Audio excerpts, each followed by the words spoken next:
More bills have been tabled by MPs at the National Assembly during a plenary with 9 commissions set up. This in the presence of the Right Honorable Kavai Yege Jibril. Most Cameroonians are now abiding to government's measures in combating the COVID-19 pandemic while appealing to the powers that be to accompany them in this move. As COVID-19 figures increases on a daily basis, government too is stepping up measures to contain the disease. They are calling on Cameroonians to respect the basic rules so as to curb the spread of the pandemic. And those are top stories. And thanks for joining us on the 7:30 News with me, Gladys Tata. Cameroon now has 88 cases of coronavirus victims in the country, with 2 deaths and 2 healed already. This has been official by the Cameroon Minister of Public Health, Manauda Malachi, during a press briefing. Alice May has updates on the situation in Cameroon. So far, Cameroon has recorded 88 cases of coronavirus with 2 deaths and 2 cases completely healed. The Minister of Public Health, Dr. Manauda Malachi, has requested all the 10 regional governors to reserve rooms in hotels in case there are suspected cases in their regions. On the evolution of the cases, our country records at the moment 88 confirmed cases of COVID-19. All these pupils are taken care of in our dedicated centers. Our intervention and rapid investigation teams, as well as those in charge of tracing and tracking contacts, are on the move. The news from our first 2 patients declared court in very satisfactory.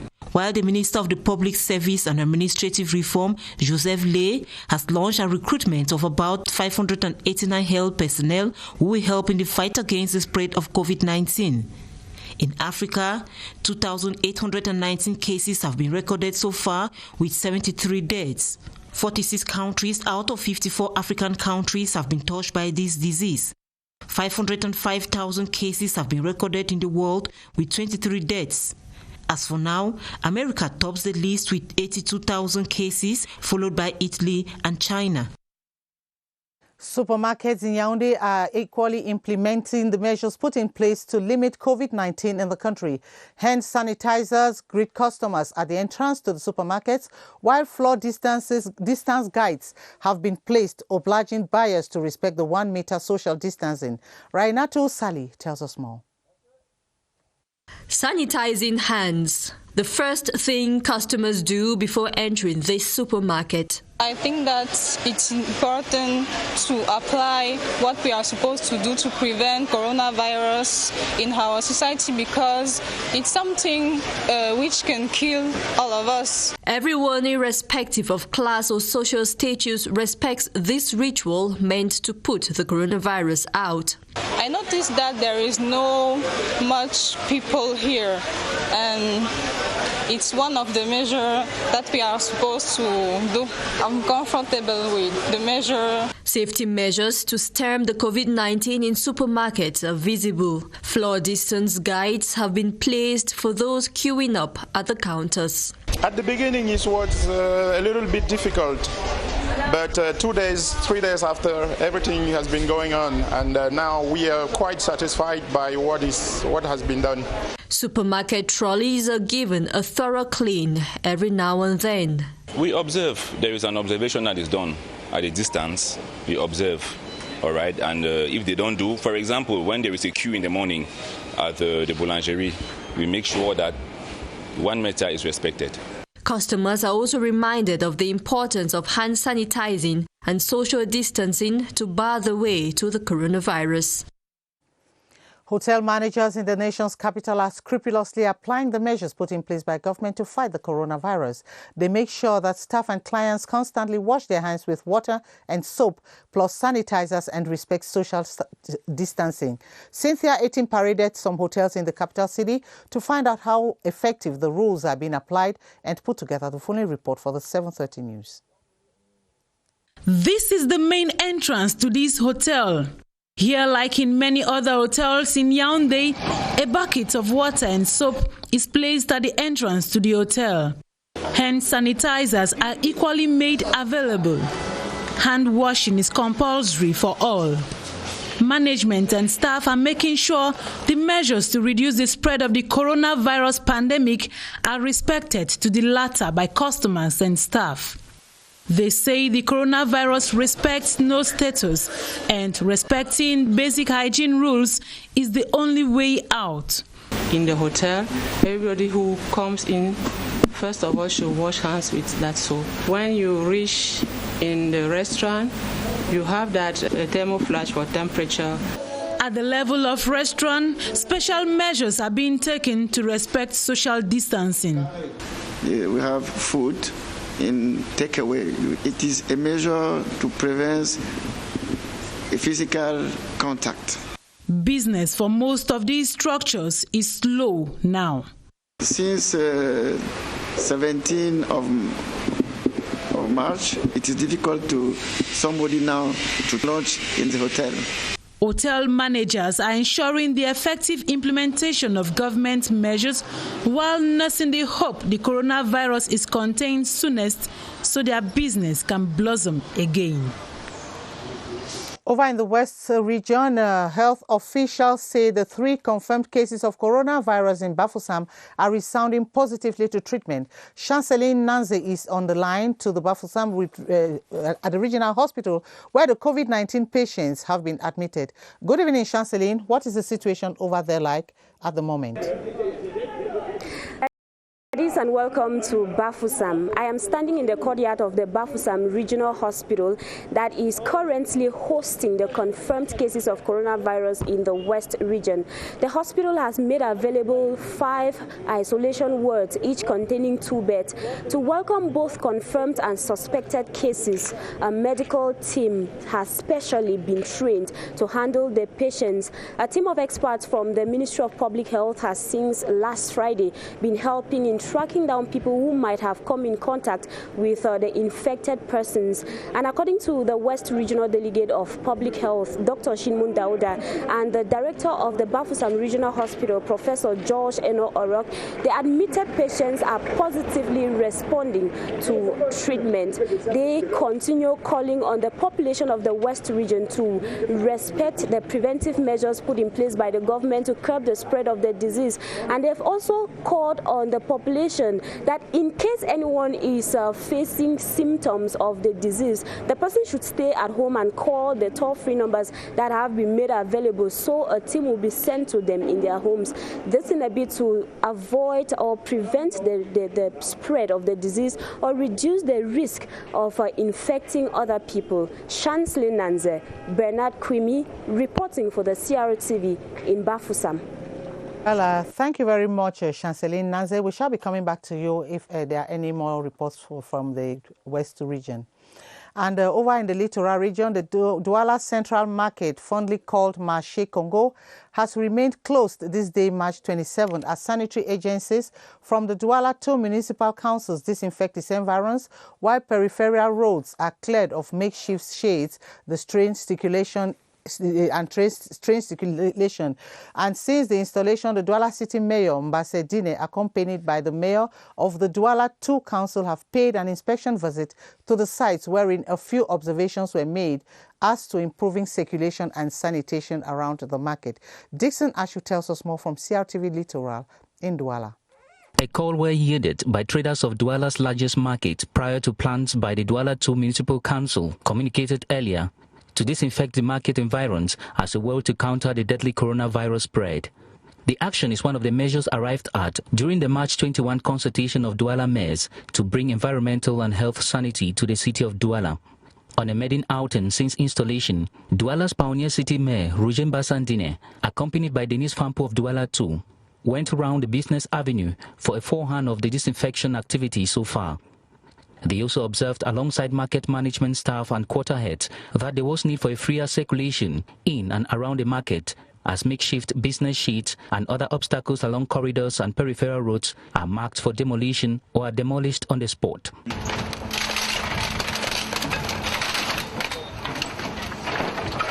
We are confident that this measure will help to strengthen the fight against the coronavirus. The lighting system of the market, they observed, is also to be reviewed. Main entrances to be freed, and this path that leads to the Commando neighborhood, amassed with rubbish over years, is to be cleared and served as a secondary road. The market resumes activities 24 hours later, as other measures are in view to not only stop the coronavirus spread, but also bring sanity to this business arena. Meantime, drivers in the nation's capital are attending a sensitization campaign on how to reduce passengers on board their vehicles so as to curb the spread of the coronavirus. The campaign is organized by the Yaoundé City Council 1, as Ewane Epole tells us in the following report. The move by the Yaoundé 1 Council is to assist government to ensure that road users respect measures put in place to limit the spread of the COVID-19 pandemic. A team made up of council staff and law enforcement officials are on the field along the Tongolo-Bata-Lonkak main road in Yaoundé. It's a good measure, and every Cameroonian has to take it and to approve it. They know, but sometimes they don't want to do that, and we explain them that is very important. First, to driver and for passenger of the car. Taxi drivers, commercial motorbike riders, and private cars are being advised to reduce the number of passengers on board their vehicles. The taxi drivers have appreciated the efforts of the Yaoundé 1 Council. They are doing a good job to sensitize us. I cannot go against. I appreciate what the council is saying. It's for the security of people. The road safety sensitization campaign, which began this Tuesday, will run off in the days ahead. And we have this open letter from the Minister of Social Affairs, and it reads, faced with the threat of coronavirus of disease, and in order to protect the Cameroonian people from this devastating social scourge, the head of state prescribed as a set of stringent measures contained in the declaration of the Prime Minister, head of government, on March 18, 2020. And on the said measures, whose objective is to save our children from the horrors of this pandemic, and by ordering the closing down of schools until further notice. Most parents, they are dismayed that most parents now are taking the pretext of this measure by sending their children to the streets and markets in public places to exercise small businesses, thereby exposing them to this devious virus and increasing the risk of the spread within the community. And she says, faced with this situation, which challenges all the national community, I would hereby like to call on the community in general and parents in particular to adhere to the message from the President of the Republic, who invites us to have more civility, courage and responsibility so that together we can bar the way for the spread of COVID-19 in our country. And she says, let's keep our children safe at home. This open letter has been signed by the Minister of Social Affairs, Irene Pauline Ngene. And according to statistics, the United States of America tops the list of the world's most affected country by the coronavirus, with a total of more than 85,000 infected people. In the meantime, Italy leads death figures, recording over 8,000 persons. And on the African continent, South Africa tops the chart with 927 contaminated persons. Romeo Kenyi now presents the global situation of the pandemic. The propagation of the COVID-19 pandemic continues to break international boundaries. At the time this report was indicted, this is how death, infection and recovered statistics on the African continent looked like. Though not counted amongst the nations with the highest number of deaths, South Africa is today the continent's most affected country. Elsewhere, the United States of America has overpassed China in terms of tented figures to become world's number one. Italy, for our part, leads the log with death numbers estimated at over 8,215. Spain, China, Iran and France follow the train. These statistics are likely to change as more and more figures are being reported every second by medics of different countries. Plenary sittings at the National Assembly have set up the 9 committees of the House and witnessed the tabling of 4 bills deemed admissible by the Chairman's Conference. The plenaries are attended by 2 separate groups of less than 50 members of the National Assembly, were chaired by House Speaker Honorable Kavayege Jibril. Esther Kima has details of today's activities. This Friday's 2 plenaries are a clear indication that work has begun in earnest for the 2020 legislative year at the National Assembly. The first was dedicated to the constitution of the 9 general committees as outlined in Section 21 of the Standing Orders of the Lawmaking Institution. Each made up of 20 members, with some legislators expected to sit in 2 committees while awaiting the results of the rerun for a complete House. 2 females emerged as chairpersons of the 9 general committees, while CPDM's Honorable Ayayi Motimbo is retained as chair of the Finance and Budget Committee. UNDP's Honorable Duvawisa Aisa will for the first time be heading the Committee on Cultural, Social and Family Affairs. With the committees now functional, the Chairman's Conference deemed admissible 4 bills tabled by governments expected to be examined by the competent committees. The bills presented before the House in the second plenary sitting relates to the revised treaty establishing the Economic Community of Central African States and Cameroon's accession to the International Convention for the Control and Management of Ships' Ballast Water and Sediments. The Foreign Affairs Committee will examine the bills alongside that on the revised treaty of the Inter-African Conference of Social Security, while the Production and Trade Committee will deliberate on the bill governing postal activity in Cameroon, which clearly redefines the priorities for the development of the country's postal sector. And onto this press release on the subject of nonsensical statements made by a certain in a video posted online in the night of Wednesday, March 25, 2020 at about 11:52 p.m., clamoring for the death of the President of the Republic, His Excellency Paul Biya. The Minister of Communication hereby strongly denies these rantings and fantasies of a fellow citizen who is rogue and visibly imbalanced, and therefore requests that such statements should not be given any credence.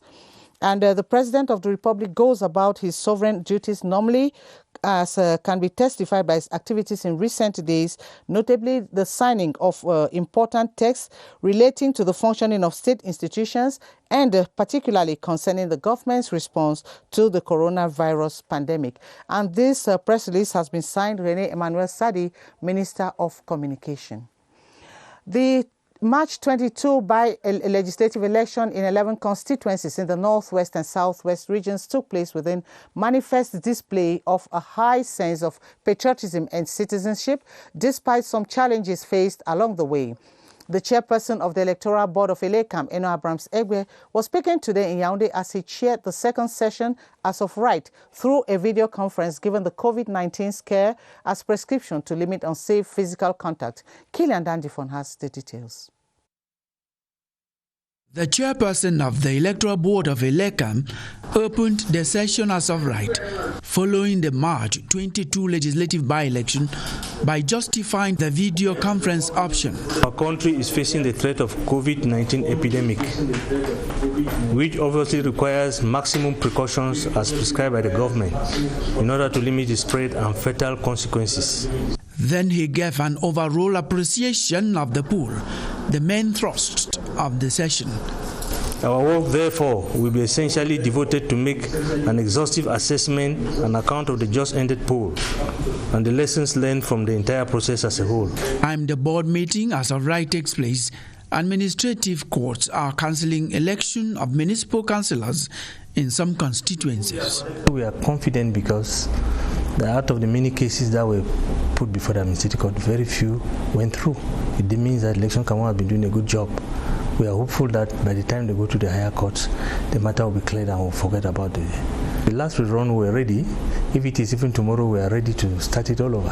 For now, it is the verdict of the administrative bench of the Supreme Court that will either end or relaunch the game.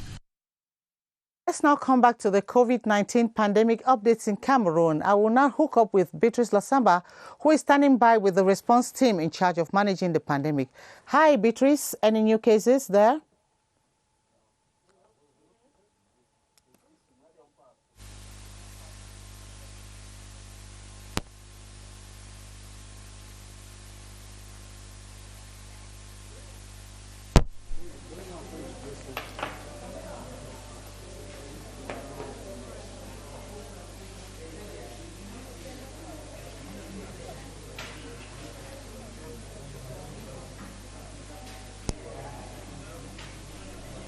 Hi, Beatrice.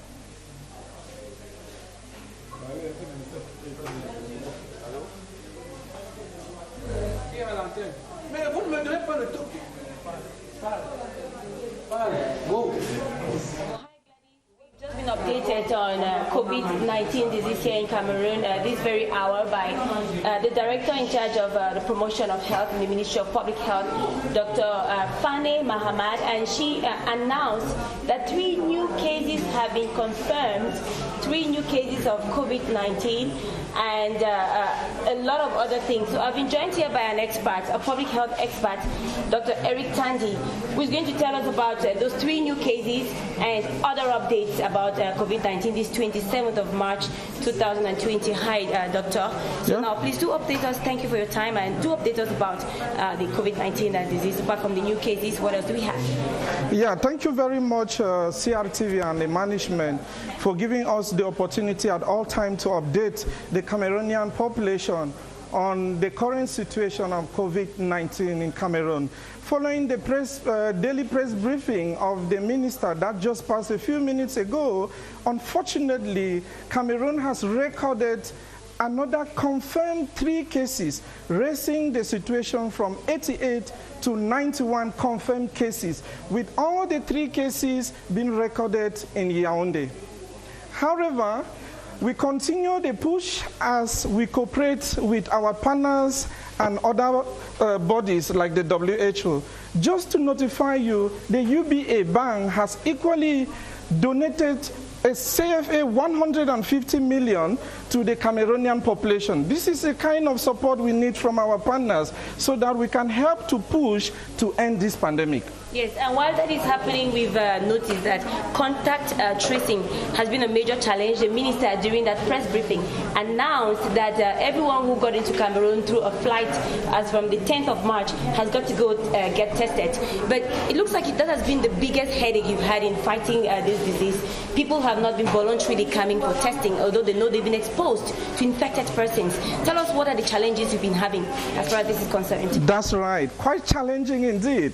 Quite challenging. But I should say here that coming back to the flight of the 10th of March 2020, the minister has reiterated that they should be disciplined. I think the population needs to be disciplined here. They need to own up. They need to call the toll-free number for their rescue, you know. If we have to end this pandemic in our community in particular, we have to be disciplined. Everybody that arrives Cameroon from abroad within these set periods have to show a degree of consent. Save the population of Cameroon. Call the toll-free number. We'll come to your rescue to prove you either positive or negative, and we'll put an end to this situation. I think self-discipline is what is very important, while respecting what has been stipulated by the government of Cameroon, as well as our partner, especially WHO, which is World Health Organization, as far as preventive measure is concerned. Thank you very much once again for your question. Yes, and the biggest nut to crack has probably not just been tracing contact, but also fake news that we've had to deal with. The minister's collaborator earlier, talked about that and said people should stop spreading falsehood and misinformation. Thank you so much for your time. We have it now all clear in our heads, and Gladys, back to you. I hope you've been updated. Actually, Beatrice have been updated, and the figures have scaled up from 88 to 91. That is 3 new cases which have just been recorded. On to something else, the Director General of the National Electricity Transmission Company, known by its French acronym as Sonatrel, Victor Mbemi Nyakanga, has received 3 electricity transformers, which is to reinforce the electricity transport network in Cameroon. The equipment received Friday at the Douala seaport coming from Turkey comes to curb the many power cuts witnessed in some parts of the country. Laris Nane Epote reports from Douala. For a while now, the city of Douala, like other parts of the country, have been witnessing frequent power outages. A situation frowned at by a majority of Cameroonians who are gradually losing hope in the energy supply company Enoyo by acquiring generators and solar panels as reserve for energy. But the National Electricity Transmission Company Sonatrel, created in 2015 by presidential decree and effectively took office on January 9, 2019, has been working to ensure that the energy and electricity supply is at its best. The 3 new power transformers received Friday, March 27 at the Douala seaport imported from Turkey is proof that the structure wants to reverse the trend. The Director General of Sonatrel, Victor Mbemi Nyakanga, says it will help curb the multiple power cuts witnessed by citizens. The power transformers of 80 megawatts each are destined for Limbe Southwest Region, Ahala and Kondenge in Yaoundé Central Region of the country. Meanwhile, the second battery of the consignment still to be shipped from Turkey by the same company consists of another 3 power transformers that will be used to reinforce power supply in the city of Douala. This head of state's instruction to Sonatrel aims at improving the quality and stability of electricity in Cameroon, thereby optimizing the comfort of the daily lives of Cameroonians in these difficult times. And the body of late music icon and saxophonist Manu Dibango now rests at the Père Lachaise Cemetery in Paris, France. He was buried today amidst a handful of family members and friends. Scores of mourners and friends turned out at the family residence of his children in Yaoundé to pay him their last respect. Emmanuela Vermier witnessed the ceremony for the 7:30 News. Funeral songs chanted in the Douala language fill the air as mourners and family members pay last respect to their hero, legend, companion, father and brother Manu Dibango. I saw him in the hospital. He was tired, really tired and sick. So he told me, you can go see your mother and you have to learn Douala. It was like a Bible, in fact. So I miss that. With my brother and my sister, we'll do anything to make him proud. Amongst them, musicians, those who had the chance to work with the legendary saxophonist, and others who simply got inspired by his works. He was Manu Dibango. It was like just one word. And behind the word, a lot of doors were opened. The ceremony in Yaoundé, Cameroon goes on simultaneously with his burial at the Père Lachaise Cemetery in France, where Manu Dibango now rests.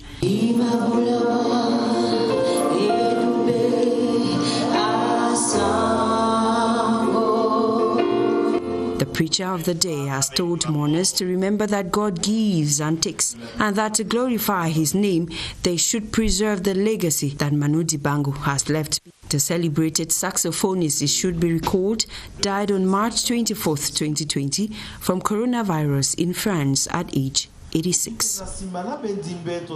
And his legacy lives on. Cameroon joins the international community today to commemorate World Theatre Day under the theme Theatre as a Shrine. On the occasion, the director in charge of cultural heritage at the Ministry of Arts and Culture, Professor Christophe Mbida, said the day is aimed at valorizing talents. Dorothy Are tells us more in the following report. Les embrassements, comme vous voyez souvent dans les telenovelas, c'est ça qui est coronavirusique. While theatre remains closed and stages empty during this difficult time, Cameroonian authors and poets have come together at the esplanade of the National Museum to revamp theatre arts in Cameroon. Through different presentations, they passed across messages on basic protective measures against the coronavirus. In relation to the current pandemic, you see, sometimes it is often said when an issue is dramatized, people understand better. And so the role of theater is to dramatize information and then make it amenable, make it available to people in form they can understand. The Secretary General of the National Museum calls on Cameroonians to take more interest in theater and poetry, which he says are very unique mediums for the transmission of culture from one generation to another. As we celebrate the World Theater Day, let us remember theater is food for the mind. Let us all be actors of good for the achievement of the development of our dear fatherland. Cameroon is unique and beautiful. It is our duty to make it brighter. World Theater Day, created in 1961, is observed annually on March 27 with the aim to pass across messages around the world through dramatic performances. And it is on this note that we draw the curtains on the 7:30 news. Thanks for watching. Do join Atabadine Umar at 8:30 for Luventotkan. I'll be here tomorrow, same time, God willing. Until then, it's bye from all of us on the 7:30 crew.